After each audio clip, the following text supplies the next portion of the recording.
Chapitre 20. En ouvrant les yeux, Robinson vit d'abord un visage penché sur lui.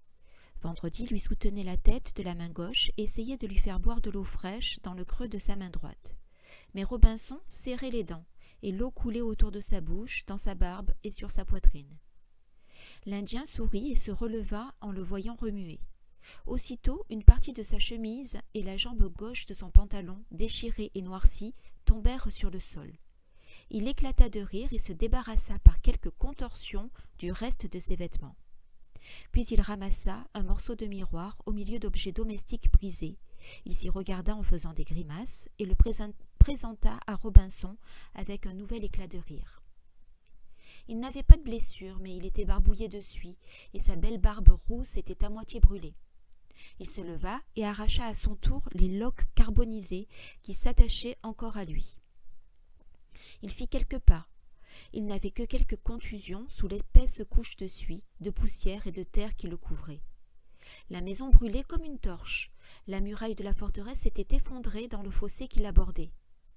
Tous les autres bâtiments, le temple, la banque, la bergerie, le mât calendrier, avaient été soufflés pêle-mêle par l'explosion.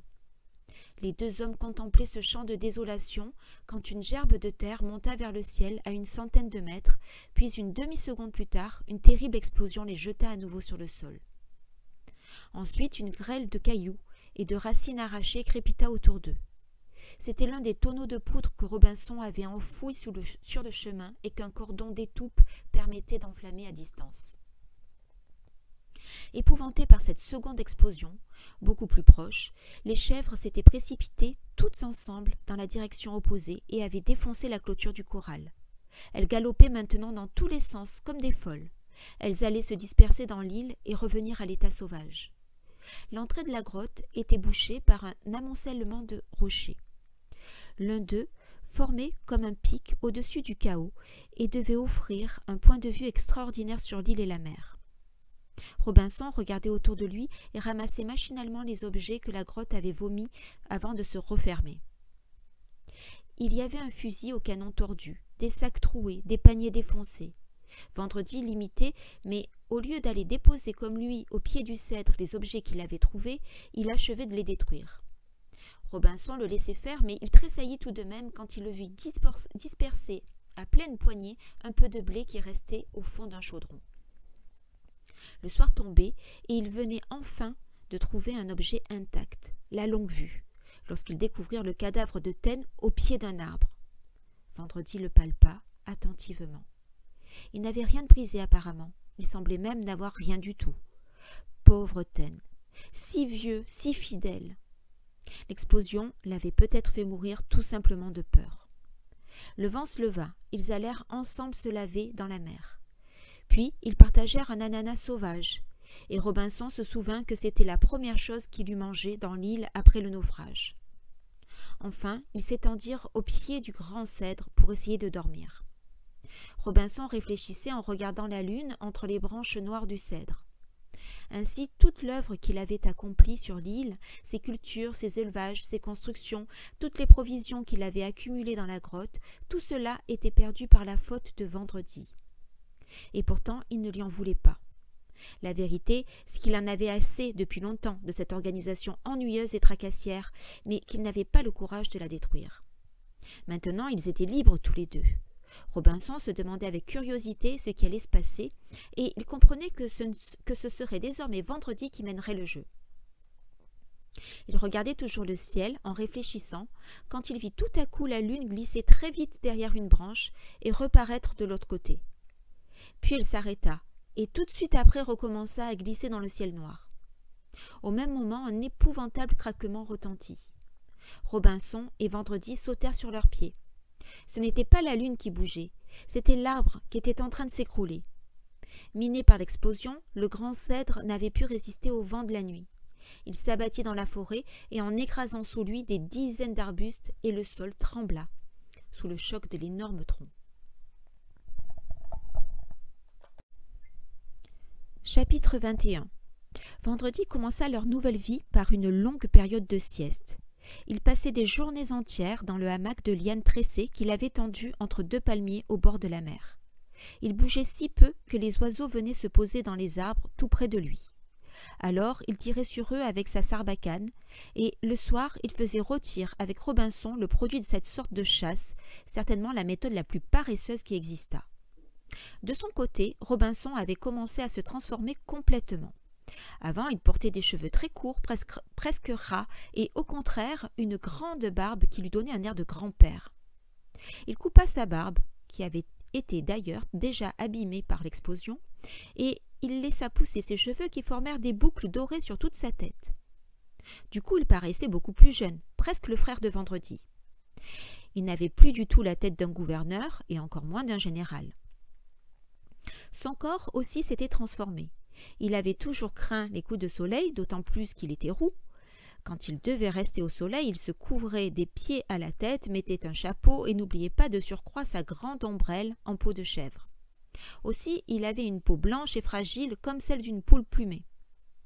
Encouragé par Vendredi, il commença à s'exposer nu au soleil. D'abord, il avait été tout recroquevillé, laid et honteux. Puis, il s'était épanoui. Sa peau avait durci et avait une teinte cuivrée. Il était fier maintenant de sa poitrine bombée et de ses muscles saillants. Il s'exerçait avec Vendredi à toutes sortes de jeux. Il faisait la course sur le sable, il se défiait à la nage, au saut en hauteur, au lancer des bolasses. Robinson avait appris également à marcher sur les mains, comme son compagnon. Il faisait les pieds au mur, contre un rocher, puis il se détachait de ce point d'appui et partait lourdement, encouragé par les applaudissements de Vendredi. Mais surtout, il regardait faire Vendredi. Il l'observait, et il apprenait grâce à lui comment on doit vivre sur une île déserte du Pacifique. Par exemple, Vendredi passait de longues heures à confectionner des arcs et des flèches. Il tailla d'abord des arcs simples, dans les bois les plus souples, comme le noisetier, le santal, la marante ou le copaïba. Puis, selon la technique chilienne, il fabriqua des arcs composites, formés de plusieurs pièces, plus puissants et plus durables. Sur un arc simple, il ligaturait des lamelles de cornes de bouc qui ajoutaient leur propre élasticité à celle du bois. Mais c'était surtout aux flèches qu'il consacrait le plus de travail, car s'il augmentait sans cesse la puissance de ses arcs, c'était pour pouvoir envoyer des flèches de plus en plus longues. Il en arriva bientôt à faire des flèches d'1,50 m. La flèche se compose de 3 parties, la pointe, le fût et l'empennage. Vendredi passait des heures à équilibrer ces 3 éléments en faisant osciller le fût sur l'arête d'une pierre. Rien de plus important pour l'efficacité d'une flèche que le rapport du poids de la pointe et de celui de l'empennage. Vendredi empennait ses flèches autant qu'il le pouvait, en utilisant des plumes d'oiseaux ou des feuilles de palmier. D'autre part, il se servait pour les pointes non de pierre ou de métal, mais d'os, surtout d'omoplates de chèvre dans lesquelles il découpait ses pointes en forme d'ailettes. Robinson finit par comprendre que Vendredi ne cherchait pas à obtenir des projectiles précis et puissants destinés à percer des oiseaux ou des lapins. Non, ce qu'il voulait, c'était que ses flèches volent le plus haut, le plus loin et le plus longtemps possible. Il envoyait ses flèches, non pour tuer, mais pour le plaisir de les voir planer dans le ciel comme des mouettes. Un jour que le vent marin assez vif faisait moutonner les vagues, Robinson observait Vendredi qui tirait des flèches droit vers le soleil. Il en prit une particulièrement longue. Elle dépassait 2 mètres, empennée sur au moins 50 cm avec des plumes d'albatros. Puis il banda l'arc de toutes ses forces en visant à 45 degrés vers la forêt.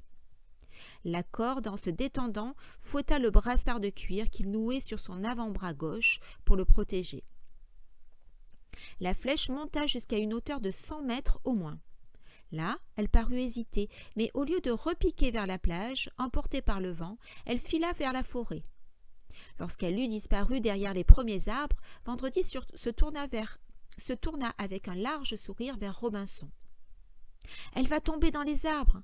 Tu ne la retrouveras pas, » dit Robinson. « Je ne la retrouverai pas, » dit Vendredi, « mais c'est parce que celle-là ne retombera jamais. » Chapitre 22. Avant l'explosion, Robinson faisait faire à Vendredi le genre de cuisine qu'il avait apprise dans sa famille à York.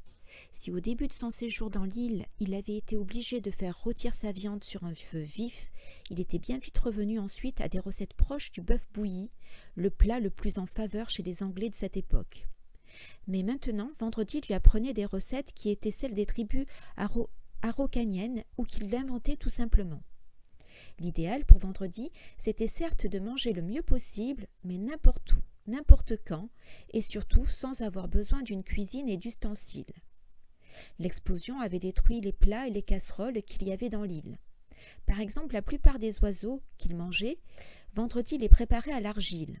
C'est la façon la plus simple et la plus amusante de faire cuire un poulet ou tout autre volatile. Vendredi le vidait et mettait dans son ventre du sel, du poivre et à volonté des herbes aromatiques ou même un peu de farce, mais ce n'est pas indispensable. Il lui laissait toutes ses plumes. Ensuite, il préparait de l'argile mouillée, pas trop mouillée, mais assez pour qu'elle soit facile à modeler et à pétrir. Il en faisait une galette bien plate. Puis il roulait cette galette autour de l'oiseau. Il l'enfermait bien dans la pâte, il faisait autour de lui comme une boule d'argile qui ressemblait à un gros œuf ou à un ballon de rugby, selon la grosseur. La couche d'argile devait avoir de 1 à 3 cm. Il faisait dans un trou un feu de bois assez nourri, car il fallait beaucoup de braise. Quand le feu était bien pris, il mettait la boule d'argile dans le trou, au milieu des braises. Ensuite, il entretenait le feu 1 heure ou 2. L'argile séchait et durcissait comme une poterie. Quand la boule était devenue bien dure, il la sortait du trou et il la cassait. Les plumes restaient collées à l'argile et l'oiseau était cuit comme au four, tendre et savoureux. Mais ce qui plaisait surtout à Vendredi dans cette façon de faire, c'était qu'on cassait chaque fois la boule de terre cuite où l'oiseau avait été enfermé, et ainsi pas de vaisselle à laver ni à ranger. Pour les œufs, Robinson avait l'habitude de les mettre dans l'eau bouillante plus ou moins longtemps pour qu'ils soient coques, mollets ou durs. Vendredi lui apprit qu'on pouvait se passer de casserole et d'eau. En les transperçant de part en part avec un bâtonnet pointu, il confectionna une sorte de broche à œufs qu'il faisait tourner au-dessus du feu. Robinson avait toujours cru qu'un bon cuisinier ne doit pas mélanger la viande et le poisson, le sel et le sucre. Vendredi lui montra que ces mélanges sont quelquefois possibles et même succulents. Par exemple, avant de faire rôtir une tranche de pécari, il faisait avec la pointe du couteau une série de fentes profondes dans l'épaisseur de la viande, et dans chaque fente, il lissait une huître ou une moule crue. La viande farcie de coquillages avait un goût délicieux.